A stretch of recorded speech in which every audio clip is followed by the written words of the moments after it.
जय श्री कृष्णा। मेरा नाम है जतिन गुप्ता और आपसे दोबारा मिल करके बहुत ज़्यादा खुशी हुई। तो आज पता है, आज एक पुस्तक है जो कि यूपीएससी की जो छात्र तैयारी कर रहा है उसके लिए काफ़ी महत्वपूर्ण है। सब जानते होंगे, स्पेक्ट्रम, जो कि आधुनिक भारत के इतिहास को समझने में एक बेहतरीन रोल प्ले करती है। अ, मतलब ये केवल 958 पेज लगभग, हाँ 958 एग्जैक्ट हैं। तो वो बुक टू बुक वेरी कर सकता है, लेकिन लगभग 950 पेज हैं इसमें, जिसमें आधुनिक भारत के इतिहास को एकदम खोल करके दिखाया गया है। मतलब अगर आप इसको पढ़ लेते हैं तो मे भी कह रहे हैं, मतलब लगभग आपकी तैयारी हो जाती है आधुनिक भारत के इतिहास की। फिर कुछ चीज़ें तो हमेशा चाहिए ही होती हैं कि इधर से करना है फिर उधर से करना है। मटेरियल हमेशा एक पुस्तक में सारा नहीं मिल पाता है, तो थोड़ा सा जा सकते हैं, लेकिन हाँ, ये काफ़ी हद तक की जो उसकी मांग है उसकी पूर्ति करती है। तो इसके पहले लक्ष्मीकांत मंगाई थी तो वो देखा होगा आपने, और अब स्पेक्ट्रम है, बाकी एनसीईआरटी हो गई। तो ये तो पुस्तक है स्पेक्ट्रम। आज हम शुरू करने जा रहे हैं अपनी पुस्तक दृष्टिकोण का चतुर्थ अध्याय, चौथा अध्याय, जिसका नाम है संघर्ष और कर्तव्य। इसके पहले था संघर्ष का प्रभाव। दरअसल दोनों ही लेसन एक ही थे, मतलब दोनों ही लेसन्स में, दोनों ही अध्यायों में एक ही प्रकार का शोध दिखेगा, एक ही प्रकार का दृष्टिकोण दिखेगा, लेकिन इसे अलग इसलिए किया है जिससे कि बहुत ज़्यादा लेंदी ना हो जाए और समझाने में और खुद समझने में भी आसानी हो सके, सहजता हो सके। तो शुरू करते हैं आज इसका दूसरा पार्ट, जिसका नाम है संघर्ष और कर्तव्य। इसे अन्यथा मत लीजिएगा, ये पर्सन टू पर्सन वेरी कर सकता है। ये मेरी विचारधारा है कि हम क्या दृष्टिकोण रखते हैं ऐसी चीज़ों को लेकर के, तो इसे अन्यथा मत लीजिएगा। और जैसे आपको कोई सुझाव देना है तो कृपया करके दीजिएगा, जिससे कि हम अपनी विचारधारा में संशोधन कर सकें। यदि हमें दिखती है कि हमें अपनी विचारधारा में संशोधन करने की आवश्यकता है तो कृपया करके ऐसे ठोस कारण और ठोस टिप्पणियाँ ज़रूर कीजिएगा। हम प्रतीक्षा में हैं आपकी टिप्पणियों के। तो आपकी आज्ञा से और कृष्ण जी का नाम लेकर के शुरू करते हैं चौथा अध्याय। तो व्यक्ति संघर्ष कर जब सफलता प्राप्त कर लेता है तो अधिकतर ये देखा जाता है वह अपने नए कर्तव्यों के प्रति निष्ठावान नहीं होता है। ऐसा इसलिए होता है क्योंकि उसके लिए सफलता की परिभाषा अलग होती है। जब एक छात्र, उदाहरण के लिए, जब एक छात्र अत्यधिक परिश्रम करके डॉक्टर, कलेक्टर, अभियंता, अधिवक्ता बनता है, तब उसके माथे अनेक जिम्मेदारियों के रूप लिए हुए पुनः नए संघर्ष आ जाते हैं। मतलब जब वो ये सारी चीज़ें इनमें पदस्थ होता है तो जो नए कर्तव्य हैं, नई जिम्मेदारियां हैं, उनके रूप में नए संघर्ष आ जाते हैं।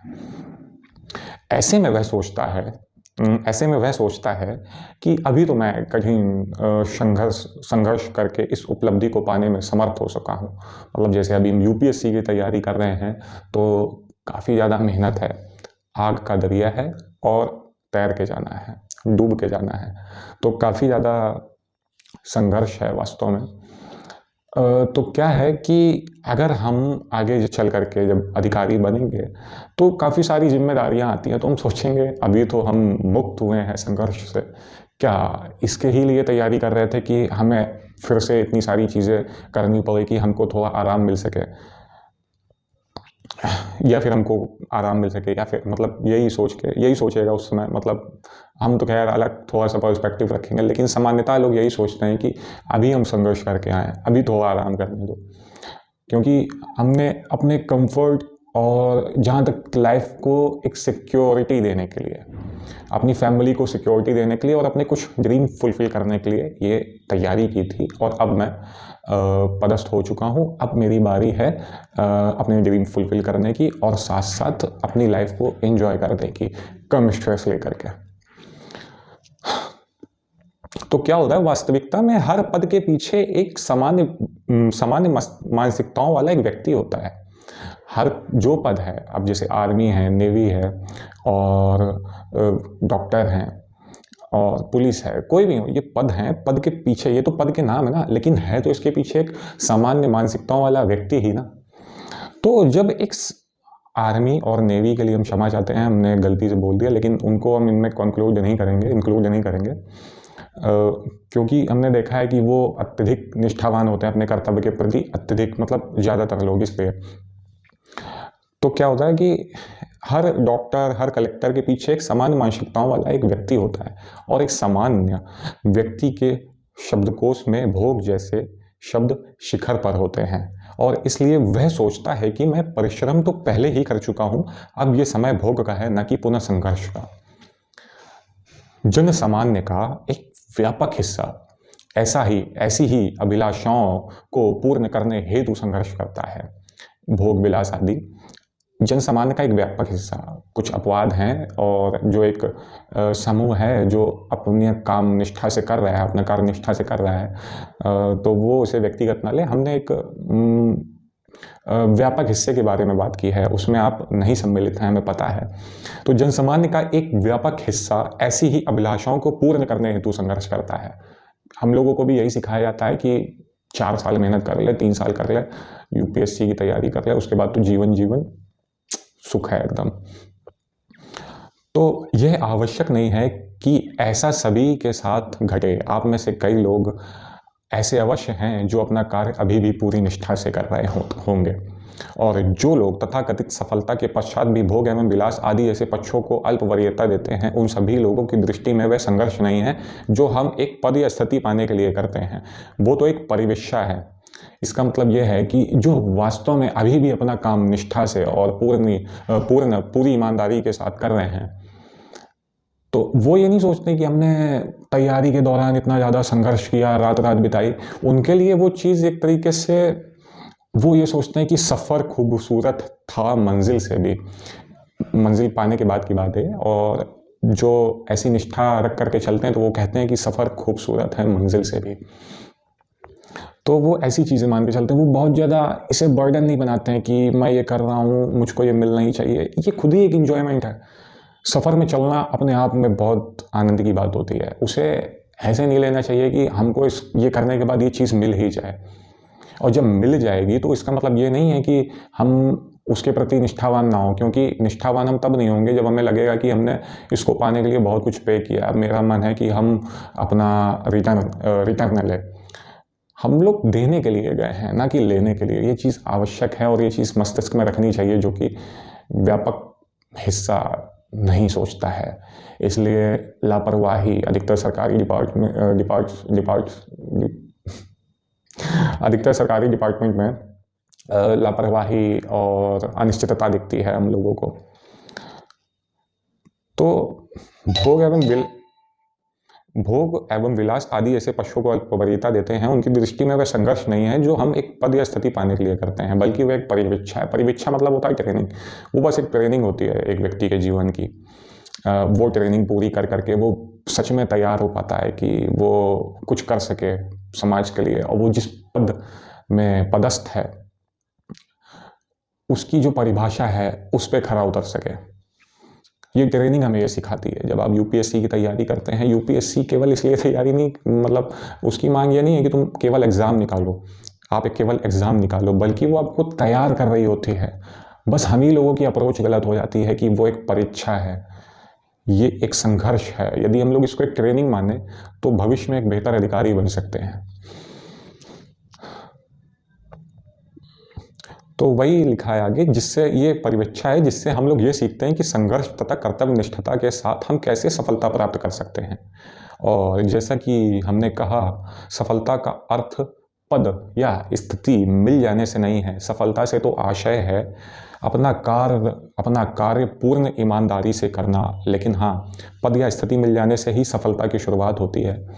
शुरुआत तो तभी से होती है जब आपको पद मिलेगा, क्योंकि जब आपको पद मिलेगा तभी आप कुछ सही मायनों में कर सकेंगे जो आप सोच के आए थे।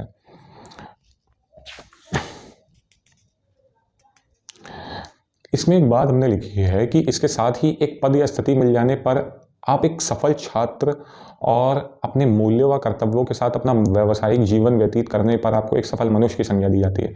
मतलब जब आप एक पद विशेष को पा लेते हैं तो लगता है आपने जो ट्रेनिंग की है काफ़ी अच्छे से की है, अपनी जो तैयारी की है वो काफ़ी अच्छे से की है, तो आप एक छात्र के रूप में सफल माने जाते हैं। एक जब आप पद पे जाएंगे, जैसे हम कभी आईएएस बनते हैं तो हमारी गिनती होगी एक सफल छात्र के रूप में। जब आप आईएएस बनेंगे लवासना जा करके किसी डिस्ट्रिक्ट में एज अ डीएम पोस्टिंग होगी आपकी, पहले तो डीएम नहीं, एडीएम एसडीएम, उसके बाद डीएम, ऐसा कुछ, एसडीएम एडीएम फिर डीएम। हाँ, तो जब आप मतलब किसी पोस्ट पे जाएंगे, पहुंच जाएंगे पढ़ाई कर करके अच्छे से, तो आप माने जाएंगे कि आप एक अच्छे अभ्यर्थी थे, एक सफल अभ्यर्थी थे जो अब उस पद को पा चुका है। लेकिन आप एक सफल मतलब जैसे एक प्रशासनिक अधिकारी को लेकर के चले, तो मान लीजिए आप प्रशासनिक अधिकारी बन गए हैं, तो हाँ, आपको कहा जाएगा कि आप एक सफल छात्र हैं।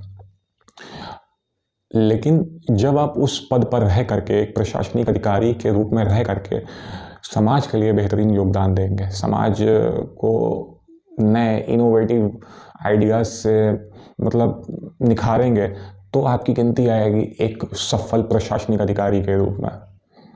तो आप डिसाइड कीजिए क्या आपको एक सफल छात्र के बाद एक सफल प्रशासनिक अधिकारी, एक सफल डॉक्टर, एक सफल अभियंता, एक सफल अधिवक्ता, एक सफल पुलिसकर्मी या कुछ भी जो आप बनना चाहते हैं वो आपको कहलवाना है या नहीं कहलवाना है। यदि आपको कहलवाना है तो ये आपको संघर्ष जारी रखना होगा।